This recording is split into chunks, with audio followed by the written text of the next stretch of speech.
first wave's prodigal son. Normally I'd do this face-to-face, but I'm not 100% sure which way you'll jump.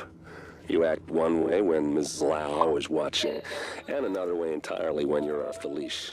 That's an interesting contradiction. You see, I think that deep down, you get it. You know, the old rules, laws, governments, those things died on Black Friday. But the feral PMCs, the convicts, the ones smart enough and good enough to take what they need, they'll survive. Me? I'm gonna prosper.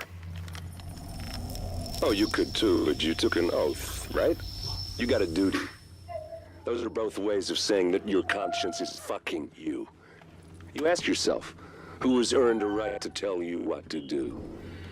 Do you know how many agents died to hold the Dark Zone, just for the brass to give up and put a wall around it? You don't believe me? You should check the place out for yourself.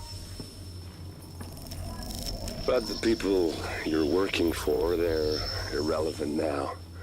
Amherst changed how the game is played, and I have got the vision to win. I got Chernenko, I got a DNA printer, and a very interesting recipe book. I'm gonna write my own rules. You should think about getting in on this thing. I'll be seeing you.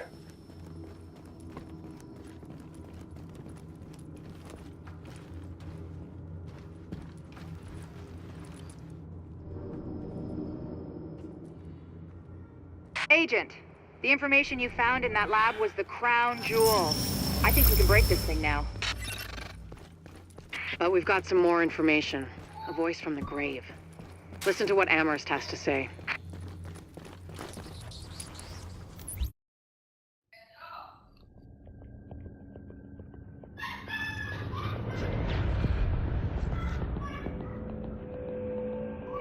What you're looking at is the smallpox virus, one of the deadliest pathogens on the planet. For centuries, it did a wonderful job of helping keep the human population in check. But times change, and sometimes Mother Nature needs a hand in improving her creations. Like, say, speeding them up a little bit, making them contagious when they should be quietly incubating in a host, or making them more lethal.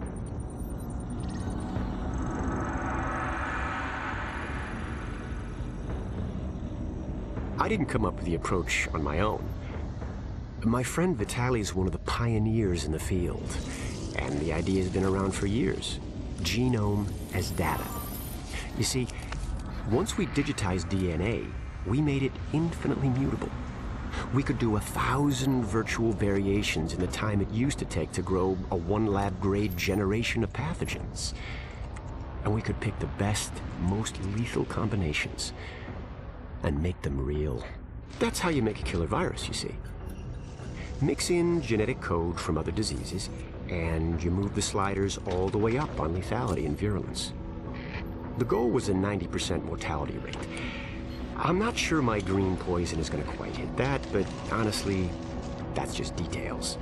As long as most of humanity goes, the Earth stands a fighting chance. Technically, technology is what's killing the planet. But that's not really the case. It's the greed that drives the technology. But a funny thing happened on the way to $100 genome maps and 3D printed plastic toys.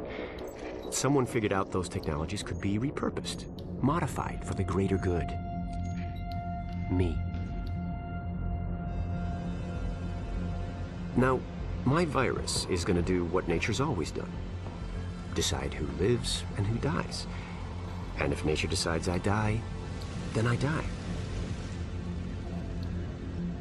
If nothing else, I'll have a lot of company. Natural selection at its finest, helped along by a little unnatural genetic manipulation. It's all data, really. Life's just a method of processing it. The same way I processed the smallpox genome on my laptop. And who's to say that wasn't the plan all along? If, by some miracle, you survive green poison, then nature's decided you deserve to live. The rest of us shouldn't and won't. Godspeed. I'll see you in hell.